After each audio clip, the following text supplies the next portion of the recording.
কৃষকের সোনার ফসল পানিতে ভাসছে। দেখেন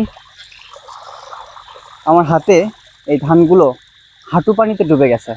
আজকে ঠিক সন্ধ্যায় বৃষ্টি হয়েছে এবং এই প্রচণ্ড বৃষ্টিতে ঝিনাইদহের মাঠে প্রায় বিঘাকে বিঘা কৃষকের এই সোনার ফসলগুলা পানিতে ভাসছে।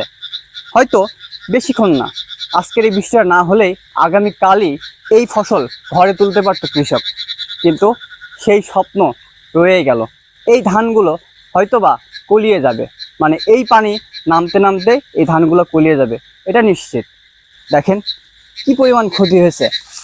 এই মাঠে হাঁটু পানি, মানে আমি দাঁড়িয়ে আছি এই মুহূর্তে, আমার এই পর্যন্ত পানি আছে।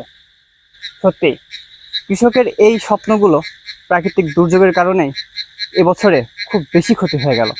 যশোরে শিলাবৃষ্টি আর ঝিনাইদহে অতিবৃষ্টি, এর ফলে এই অঞ্চলের মানুষের প্রচণ্ড ক্ষতি হয়েছে। তার ফলে খাদ্য ঘাটতিতে পড়তে পারে আমাদের দেশ।